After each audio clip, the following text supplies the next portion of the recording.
So,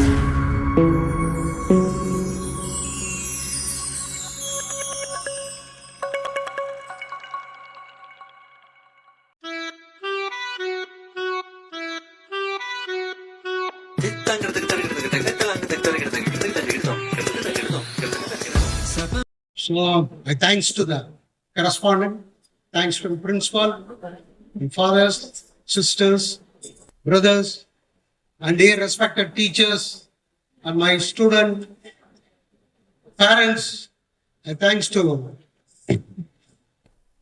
Don Bosco. So I want to, what is the connection between Don Bosco and myself? Just I will tell about you.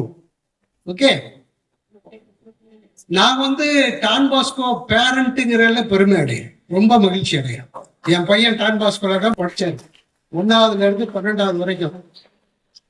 At the same time சென்னையில எனக்கு school இருக்கு, எனக்கு ஒரு 10,000 students இருக்காங்க, சென்னையில மட்டுமே இருக்காங்க.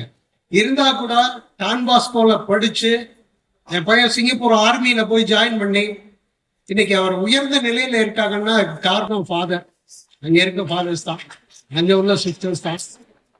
அதனால நீங்க proud of you Don Bosco அப்படின்னு சொல்லல ஒரு சந்தோஷம் இருக்கணும், மகிழ்ச்சி இருக்கணும்.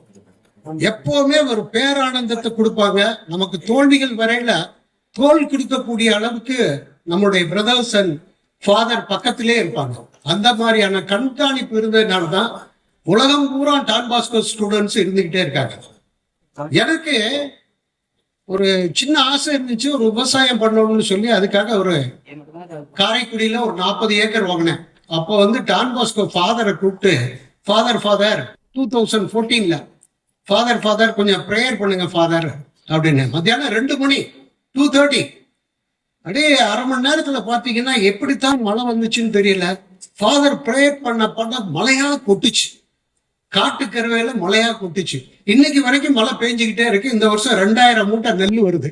அந்த அளவுக்கு ப்ரேயர் பண்றாப்ல ஃபாதர் ஜான் அலெக்சாண்டர். சரியா?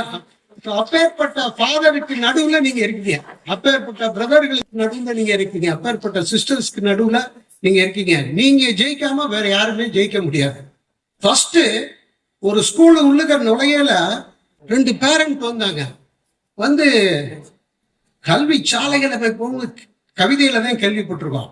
ஸ்கூலு உள்ளுக்கே ஒரு ரோடு போட்டிருக்காங்க. இந்த பேரண்ட் மறக்கவே முடியாது. ஒரு பேரண்ட் இந்த பள்ளியில இருக்க பள்ளியினுடைய வளர்ச்சி பன்மடங்காக பெருகும். அப்புறம் டான் பாஸ்கோக்கு எனக்கு என்ன ரிலேஷன்? எனக்கு அக்ரி காலேஜ் ஆரம்பிச்சேன், பில்டிங்லாம் கட்டினேன். அப்புறம் மனுஷங்களே பிறக்காத ஒரு இடத்துக்கு போகணும்னு ஆசைப்பட்டேன். மனுஷங்க பிறக்காத ஒரு நாடு இருக்கான்னு பார்த்தேன், மனுஷங்க இருக்காத ஒரு கிராமம் இருக்கான்னு பார்த்தேன். மனுஷங்களே பிறக்காத இடம் எங்கேயாவது இருக்கா? மனுஷங்களே பிறக்காத ஒரு கான்டினென்ட்டே இருக்கு, Antarctica. I went Antarctica. Antarctica எப்படி போகணும்னா இங்க இருந்து சென்னையில இருந்து அர்ஜென்டினா போகணும், பிரான்ஸ் போயிட்டு அர்ஜென்டினா போய் அர்ஜென்டினாவில் கடைசி லாஸ்ட் பிளேஸ் உஷாயான்னு ஒரு இடம். அதுக்கப்புறம் தான் அர்ஜென்டினா உள்ளுக்கே போகணும். எல்லாரும் பயமுறுத்தினாங்க, அண்டார்டிகாவுக்கு போனீங்கன்னா அவ்வளவுதான், வரவே முடியாது அப்படின்னு. அங்கே போய் பார்த்தா லாஸ்ட் போஸ்ட் ஆபீஸ், உலகத்திலே கடைசி போஸ்ட் ஆபீஸ் இருக்கு அப்படின்னாங்க. கடைசி போஸ்ட் ஆபீஸ்ல போய் பார்த்துட்டு அங்கே ஒரு சீல் வாங்கிட்டு மறுபடி கப்பல் உள்ளுக்க அண்டார்டிகா உள்ளுக்க போறக்கா போனேன். அங்கே பார்த்தது எனக்கு தைரியத்தை கொடுத்தது, கடைசியா இருந்த பேர் டான் பாஸ்கோ. அங்கே பெரிய போர்டு, யாராவது அண்டார்டிகா போட்டா டான் பாஸ்கோ பார்க்காம உள்ளுக்கு போக முடியாது. அப்பேற்பட்ட ஸ்கூல்ல நீங்க படிச்சுட்டு இருக்கீங்க. So we are all proud of you. சரியா? So all the best. ஏன்னா ஒரு கவிதை எழுதி அனுப்பிச்சேன். யாருக்கு? அப்துல் கலாம் ஐயாவுக்கு. சரியா? ஸ்கூல்ல இருந்த ஃபேக்ஸ் பண்ணேன். என்ன கவிதைன்னா, நம்ம உடம்புல போட்டுக்கிறது எல்லாமே காசு, மூச்சு காற்றுக்கு என்ன கொடுத்து விட்டோம். உடம்புல போட்டுக்கிறது எல்லாம் காசு தானே. பொட்டு வச்சா கூட காசு, டேப் வச்சா கூட காசு, ஷூ போட்டா கூட காசு, ட்ரெஸ் பண்ணா காசு, எல்லாத்துக்குமே காசு கொடுக்குறோம். மூச்சு காற்றுக்கு என்ன கொடுத்து விட்டோம்? ப்ரீத் பண்றோம்ல, அதுக்கு ஏதாவது கொடுத்துட்டோமா? அந்த கவிதையை படிச்சுட்டு, அது ஒன்றும் பெரிய கவிதையே இல்லை, அதை படிச்சுட்டு I was in Ladakh. Ladakh கேள்விப்பட்டிருக்கீங்களா? இந்தியாவில் உயரமான இடத்துல ஐஸ் மவுண்டன் இருக்க இடம். அங்கே போன உடனே ஆக்சிஜன் கம்மியாச்சு, 2 நாள் சாப்பிடவே முடியல. 3ஆம் நாள் ஒரு ஃபோன் கால் வருது. யார்கிட்ட இருந்துன்னா, அப்துல் கலாம் ஐயா ஆபீஸ்ல இருந்து, நீங்க நாளைக்கு டெல்லி வர்றீங்களா, அப்துல் கலாம் ஐயாவோட தான் சாப்பிடணும், ஐயா வர சொல்லியிருக்காங்க அப்படின்னு. சரின்னு அடுத்த நாள் டெல்லி போய் இறங்கிட்டு அப்துல் கலாம் ஐயா பிரசிடென்ட் பிளேஸ் போறேன். நான் எப்பவுமே பயப்படுவேன்.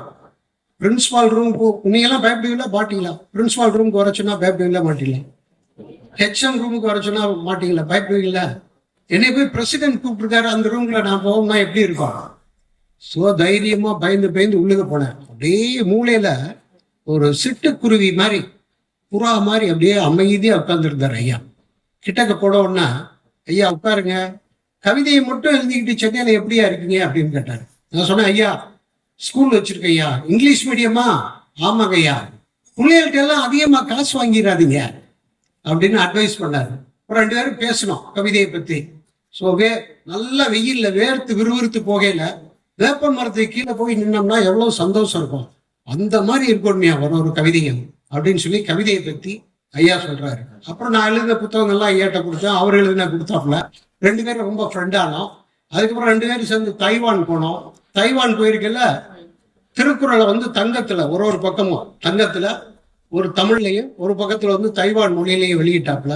அந்த ஃபங்க்ஷன்ல இருக்கையில தான் ஐயா கூப்பிட்டாரு. ஐயா நீங்க மரம் நடணும்யா, சென்னையில இருக்கிறதெல்லாம் போதுயா, கிராமத்துக்கு போங்கய்யா, கிராமத்துல இருந்து படிச்சுட்டு சென்னையில இருக்கீங்க, அங்க போய் மரம்லாம் நடுங்க அப்படின்னு சொன்னார். அவர் சொன்னதுக்காக கிராமத்துக்கு போய் ஒரு 65,000 மரம் நட்டுருக்கேன். எல்லா மரமும் உயிரோட இருக்கு இல்லையா? ஸோ எனக்கு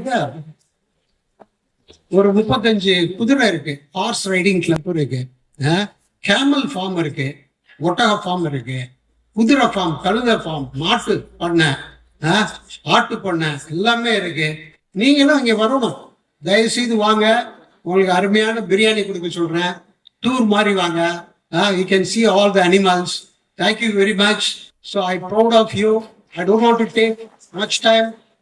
Thank you. வெள்ளத்தனைய ஐயா சொன்ன ஒரு குறளை மட்டும் சொல்லிட்டு விடைபெற விரும்புகிறேன். திருக்குறளை ஐயா சொல்லுவாரு அப்துல் கலாம் ஐயா, வெள்ளைத்தனைய மலர் நீட்டம் மாந்தர் தான் உள்ளத்தனைவது உயர்வு அப்படின்னு ஒரு குறள் இருக்கு.